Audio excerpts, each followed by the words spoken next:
Christopher Nolan, who directed Dunkirk. He also did Inception and the Batman movies of the recent reboot, not the new ones, but the Dark Knight Rises, all those. He has trouble. He has a problem with Netflix. He has a bone to pick to them. He says Netflix has a bizarre aversion to supporting theatrical films.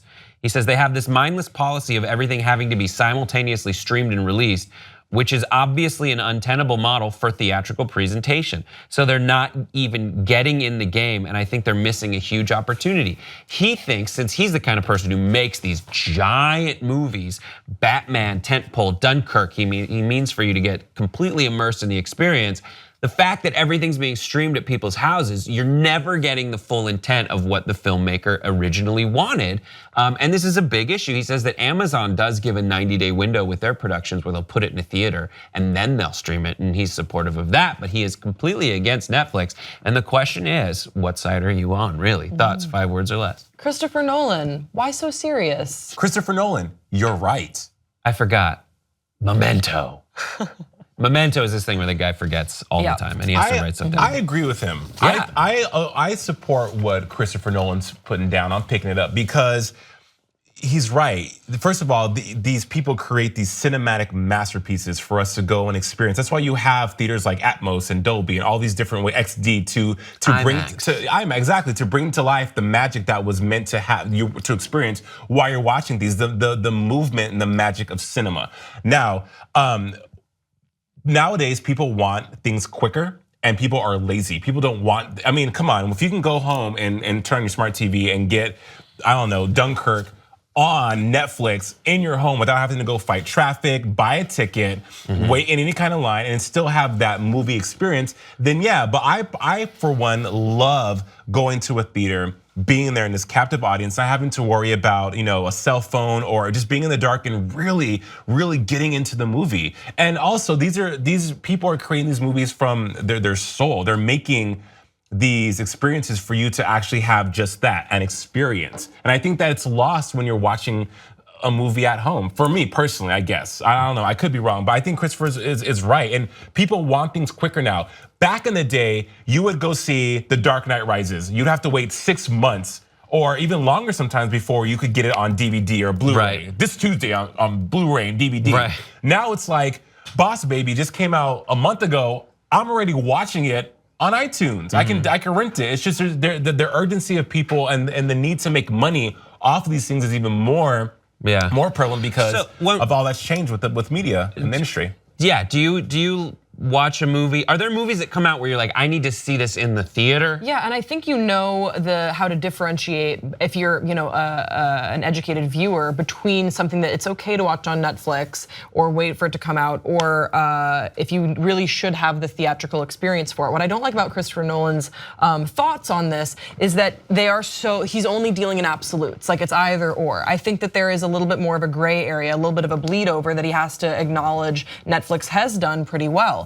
I don't know if you've seen some of their releases like Tallulah, or they had Okja or To the Bone. Like there are some releases where you watch them and the filmmaker has to have a different mind in creating that I think is different from what Christopher Nolan and what so many of us are used to. But it's the new age of cinema where someone might watch this on their laptop. Can you make something that will translate and have that same value when someone watches it on their laptop as if they were to watch it in the theater? And there's nothing wrong with trying to cater to both. Now, there's nothing wrong also with only so for To the Bone, which was the one that was on, it's about an eating disorder with Lily Collins. Good job. Thank you, me. And that's one where I really feel like you could tell was made for Netflix. You can watch it on your laptop, you can pause it, come back to it. It kind of plays like a television show, but in a movie form. Dunkirk, you know that you want to see that in theaters. Right. You can differentiate between the two. So for him to deal with these absolutes and they're totally mutually exclusive, I don't agree with that. His point is, listen, there's a lot of money to be made out there, but there's less money to be made out there than there used to be with theatrical releases. And if these companies who are financing, who have money and are doing very well, are financing, if they have a choice to finance something like a Christopher Nolan movie or something that costs less and will have distribution on Netflix, then they might go to Netflix. He's saying, I think over time there will be less and less.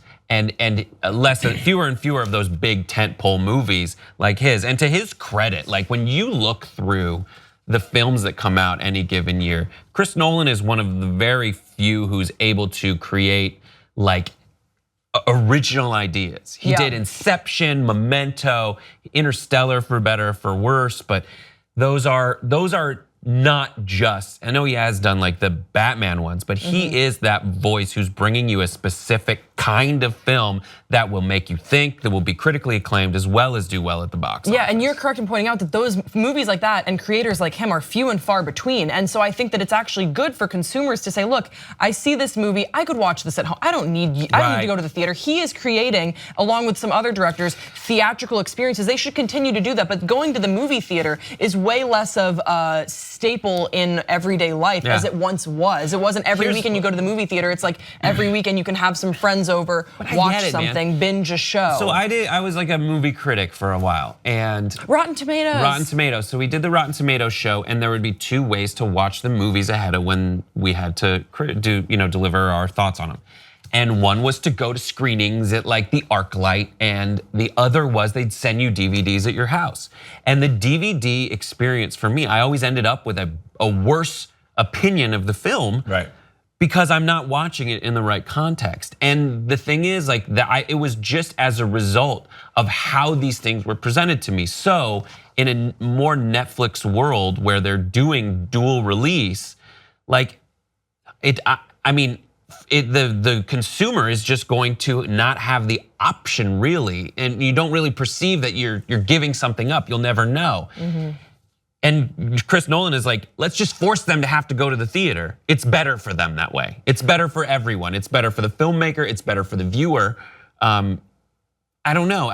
You're never, if I can sit home and be lazy and watch it instead of going to the theater, I'm willing to give up. You don't get the same experience. It's compressed. A lot of the stuff that the filmmaker uses a lot of extra time to think about in the background just to deliver it to you. It's compressed in a way where like the background is gonna be like boxes. Yeah, but not all movies are that way. Like true. there are some garbage heaps that you'll pay for and be like, I cannot believe I paid for that. I think that Christopher Nolan, it's like such a separate category for me. There are certain movies that like I was saying, you should differentiate. See it in theaters. Oh my gosh, please see it in theaters. And now more and more you're seeing film critics say, if you ever think you want to see this, please do not watch Guardians of the Galaxy 2 on an airplane. Go in theaters. And there are movies like that, but then there are all other movies like Sex and the City 2. I saw in theaters because it was. You don't fucking need to do that. They don't care about you. They just want your money. Was great, Okja wouldn't be as good in the theater, I don't think. I think it's like not as good CGI as you want it to be, so it benefits from people watching it at their house. Yeah. Brett, you guys both make such amazing points, but to lean on more on your point, Gret, who the hell is Gret? It's our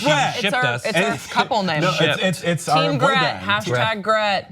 Gretayson. Yeah, because otherwise it's, I don't know what it is. What's the other word? Brace. Brace.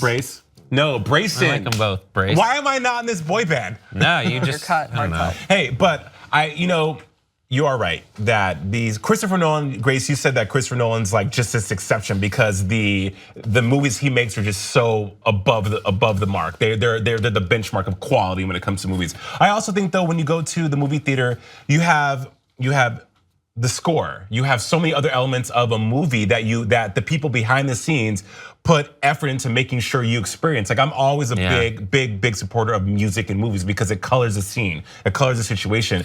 Brett, you said it. It's compressed when you watch something at home because you're just like you have all these distractions that really take away from what the person who created this masterpiece wanted you to see. It's like when artists create albums, it's a labor of love. They put all this energy and all this creative thought and all this life into something for you to experience it for just that how they wanted you to see it. And just don't listen to this or read it and write Chris Nolan off, who's a really great filmmaker. Don't write him off as like a cranky person who doesn't want stuff to change. Hear some of it, and especially with the music, because he works with Hans Zimmer, who creates these mind-bending, crazy, awesome scores. It's a well taken point, but I mean, it looks like time will march on, and we'll be going more and more to at-home theatrical distribution, or non-theatrical distribution. Anyways, what do you think? Give us your thoughts